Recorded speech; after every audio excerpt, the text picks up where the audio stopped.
ఎండిపోయిన చెట్టుకి వాడిపోయిన పువ్వుల్లా అయిపోయింది ఫ్రెండ్స్ మా పరిస్థితి. ఎందుకు నేను ఇలా అంటున్నాను అనుకుంటున్నారా? నిన్న మేము ఏఎంబి మాల్కి వెళ్ళాం. షాపింగ్ కన్నా వాకింగ్ ఎక్కువైంది. చివరికి బ్యాగ్స్ కన్నా మేము ఎక్కువగా అలసిపోయాం. ఏఎంబి మాల్కి షాపింగ్కి వెళ్ళాం అనుకున్నాం, కానీ అక్కడికి వెళ్ళిన తర్వాత తెలిసింది మేము వెళ్ళింది షాపింగ్ కోసం కాదని, స్టామినా టెస్ట్ చేసుకుంటాకని. ఇంటికి వచ్చేసరికి బ్యాటరీ మొత్తం అయిపోయింది. ఇల్లుగాలు ఒకడు ఏడుస్తుంటే సుట్టకు నిప్పీమన్నాడంట ఇంకొకడు. అలా ఉంది మా మమ్మీ వాటం. మేమే వాలిపోయి తూలిపోయి వస్తుంటే మాకు తెలియకుండా వీడియో తీస్తున్నాము. మేము అలసిపోయామని మా తమ్ముడు బ్యాగులు తీసుకుంటున్నారు అనుకుంటున్నారేమో, కానీ మా తమ్ముడు మేము ఏం తెచ్చామో తినడానికని ఎత్తుక్కుంటాక ఆ బ్యాగులు తీసుకున్నాడు. మాల్లో తిరిగిన అడుగులు లెక్క పెడితే ఒక చిన్న యాత్రే చేసాం మేము.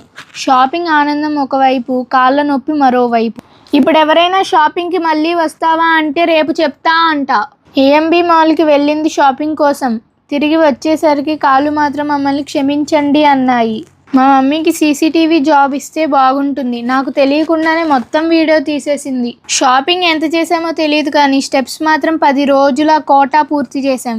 మమ్మీ వీడియో తీస్తుంటే నాకు తెలీదు, ఇప్పుడు చూస్తుంటే మాత్రం నేనే బ్యాక్గ్రౌండ్ ఆర్టిస్ట్లా తిరుగుతున్నాను. వాళ్ళకి వెళ్ళినప్పుడు హీరోలమే, ఇంటికి వచ్చేసరికి సీనియర్ సిటిజన్స్లా మారిపోయాం. షాపింగ్కి వెళ్ళాం, కానీ ఇంటికి వచ్చేసాక మా పరిస్థితి చూస్తే కూలి పని చేసుకునే వాళ్ళ అయిపోయాం.